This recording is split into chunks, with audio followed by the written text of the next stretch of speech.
On a donc une probabilité de venir toucher à nouveau donc ce palier entre 54 et 58. Si on vient de terminer en dessous et créer un nouveau lower low, et bah là les amis, c'est retour aux 50K comme c'était prévu depuis un sacré bout de temps. Si vous avez peur à chaque correction de BTC, c'est que vous n'avez absolument rien compris au trading. Et si vous affolez à chaque news qui tombe comme par hasard à un moment opportun qui signifie un pump ou un dump, et ben c'est la même chose, vous n'avez absolument rien compris à comment fonctionne le cours d'un actif.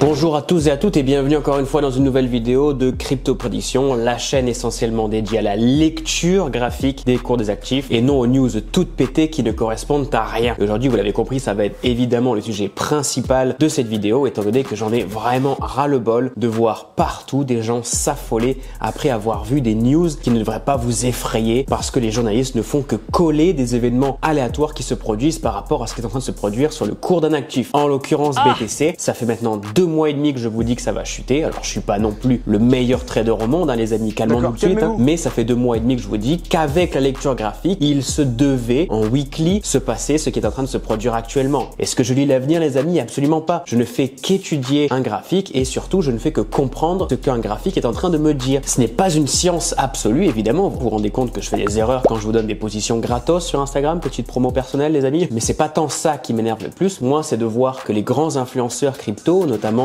le Hasher qui a fait une vidéo sans editing à la précipitation, à la dernière vitesse, comme si c'était la fin du monde, qui vous explique que, alors là il y a de tout, hein. Il y a le marché de la Chine qui s'affole, etc. Oui, mais comment ça se fait alors que moi, petite personnalité que je suis tout seul dans mon appart comme un gros FTP, et ben je puisse vous donner avec toutes mes vidéos que je fais depuis maintenant des semaines et en réel que je vous donne des prédictions qui se réalisent des mois à l'avance. Les amis, il faut que vous compreniez ces choses-là, c'est que les news ne correspondent à rien. 95% des news qui sont en corrélation avec ce qui est en train de se produire actuellement ou sur un dump ou un pump complètement aléatoire du BTC ne correspondent à rien. Et c'est ce que je me tue à vous dire depuis le début de cette création de chaîne, c'est que il existe bien d'autres façons de prédire l'avenir sur le cours d'un actif. Comme je vous le disais en début de l'introduction, je ne suis pas un trader qui brasse des millions. Je n'ai pas cette prétention-là. Je ne suis pas un crypto bro du web qui brasse des centaines de milliers d'euros. J'ai mes petits quelques milliers d'euros par mois qui me suffisent amplement, les amis. Et quand je vous parle des news qui sont totalement pourris et qui ne correspondent à rien, je ne suis pas le seul à le penser puisque le premier trader de Bybit, qui est un Français, l'explique également lui-même qu'il n'a jamais suivi les news.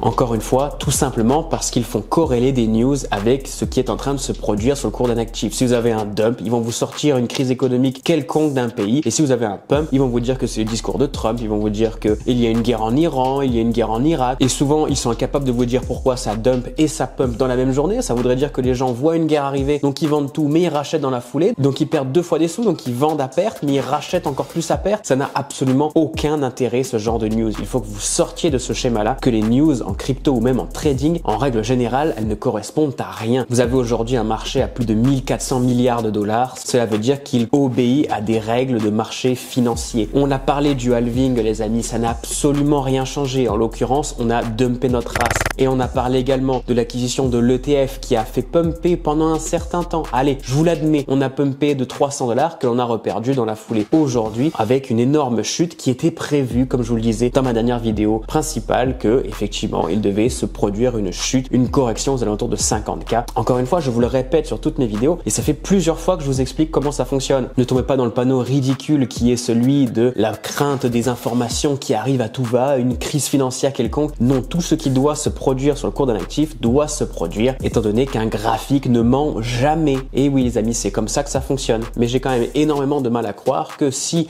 BTC chute, alors tout le reste du monde entier va vendre ses cryptos sur ses altcoins, sur Ethereum, sur Solana ou encore n'importe quel autre coin en même temps. Moi, ça me fait un peu bizarre. Moi, personnellement, j'ai plutôt l'impression que c'est Bitcoin qui lead entièrement les altcoins et les altcoins. Alors là, attention, grosse annonce les amis, ça risque de pumper, voire faire du x5, voire du x10 sur beaucoup d'entre elles. Et étant donné qu'on est arrivé sur cette zone qui est le bottom max sur énormément de coins, qui va devoir suivre BTC. Ce qui veut dire que BTC, attention, va pumper également dans les prochains mois, peut-être en 2025. Mais on ne peut pas spéculer par rapport à la valeur de BTC en vous disant qu'en 2025, ça va faire 250 000 euros. Il va falloir observer les différentes vagues successives, donc tout ce qui est Elliott Waves, etc., que je vous explique dans mes vidéos également, pour ensuite comprendre à peu près où va se situer la prochaine vague. Et c'est pour ça que si vous voulez spéculer, tant mieux. Si vous voulez garder pendant 10 ans, c'est tout à votre honneur. Même holder des coins sur plusieurs mois, voire quelques années, à un moment donné, je pense qu'il est quand même intéressant de savoir quand les vendre. Par exemple, si vous avez gardé les mêmes coins maintenant depuis 2 ans et que vous les avez jamais vendus, vous avez fait 0 profit, les amis. Ça fait 2 ans que vous avez raté 2 cycles et donc vous vous retrouvez encore une fois avec que dalle, parce que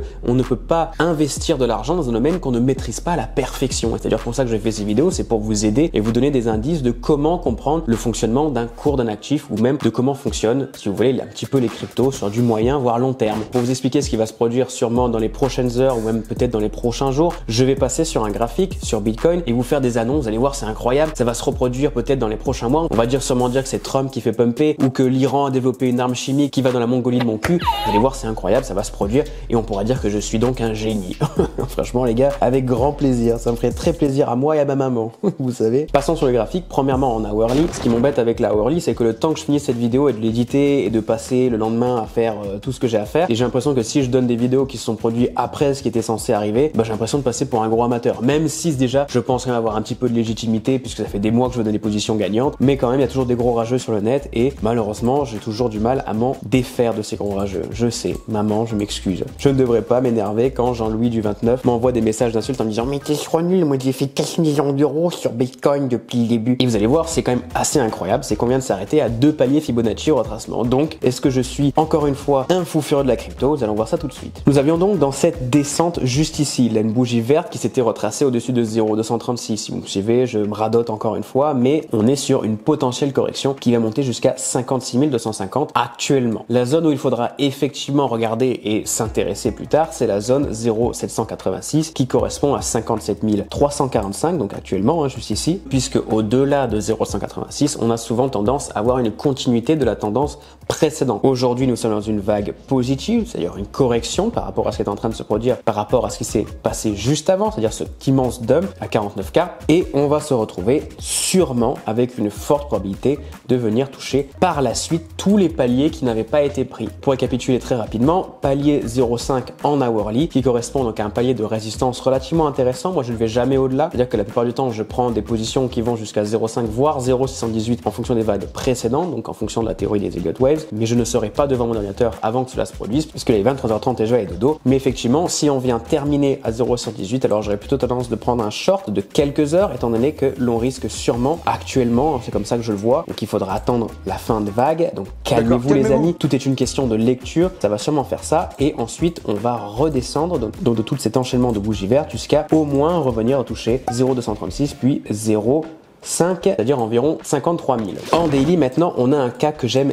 particulièrement, c'est-à-dire une bougie verte qui se termine pile poil en dessous de 0,236. Donc ça, pour moi, quand ça vient toucher pile poil 0,236 ou quasiment à quelques centaines de dollars près, on est souvent sur une continuité de tendance actuelle, c'est-à-dire, hop, une continuité de notre short, ce qui s'est produit justement. Là en l'occurrence, on a actuellement un petit fake out des familles en daily qui est expliqué justement parce que nous avons touché ce palier Fibonacci 0,5 en weekly qui était à 50K, donc ça je ne vais pas vous l'expliquer et radoter encore, je vous invite à regarder mes précédentes vidéos où je vous explique tout en détail par rapport à cette target que je vous avais donnée. Et donc là, la chose à faire, c'est d'attendre la prochaine bougie verte. L'idée, c'est de ne jamais prendre une position pendant une vague actuelle. Pour l'instant, qu'est-ce que je peux dire en daily? Eh ben, c'est pas grand chose. J'attends toujours une bougie verte pour justement confirmer ce qui risque de se produire. Il faut que je passe les intervalles de temps un poil plus courts, je vais peut-être passer en 12 heures, où là justement on aura peut-être une chance d'avoir une bougie verte. Effectivement, nous avons une bougie verte qui se termine au-dessus de 0,236, ce qui est parfait pour moi. Et donc ce dont j'ai besoin, c'est que d'être sûr que dans 7h30, cette bougie verte se termine bien au-dessus de 0,236. Ne jamais prendre une position pendant l'ouverture d'une bougie, mais attendez toujours que celle-ci soit terminée pour prendre une position. On va partir du principe que cette bougie se termine au-dessus de 0,236, ce qui qui voudrait dire que l'on a plusieurs paliers qui vont devoir être touchés, et les paliers 0,382, 0,5, 0,118, ce qui veut donc dire, les amis, un retour à 62 000, 61 985 en l'occurrence ici. Ça risque d'arriver si on vient terminer en bougie verte. La zone maximale actuelle serait 61 985. Je vous le fais pour les débutants, pour les intermédiaires, pour les avancés. Il y a d'autres façons de voir un poil plus haut ou sur du plus long terme. Une vidéo pour que ce soit compris pour tout le monde. Ce que j'essaie de vous dire, c'est que ne vous affolez pas. Encore une fois, s'il y a des mecs qui vont vous pondre un « Oh mon Dieu, ils ont sorti une nouvelle, un layer 3 sur la défi 24 de Web 6 de mon cul sur la commode. Oh là là, mon Dieu, ça a révolutionné l'ETF.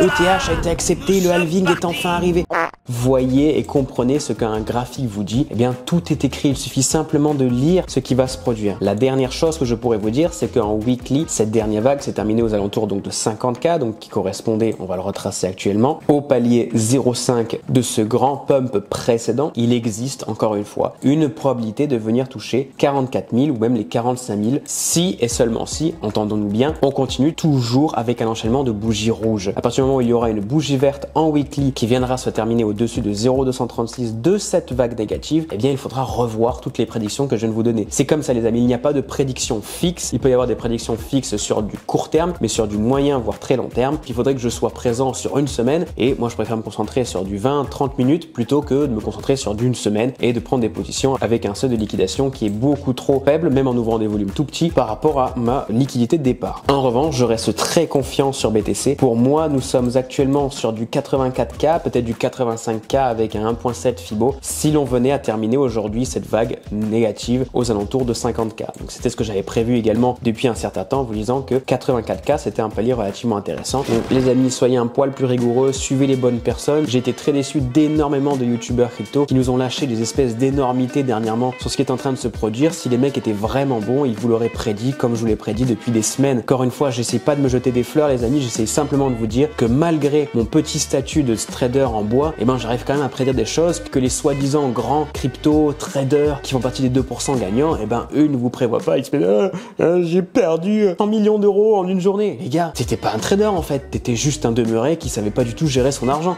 C'est honteux! Je m'égare les amis, sur ce je vous souhaite une très bonne journée à tous et à toutes. Essayez de comprendre le principe de Fibonacci retracement, d'Elliott Wave. Une fois que vous aurez compris ce système là, vous aurez compris 80% du trading. Tout le reste c'est un petit peu du remplissage, c'est un petit peu relou. Donc, et surtout prenez profit les gars. Allez ciao et je vous dis à bientôt pour des prédictions en live. Hein?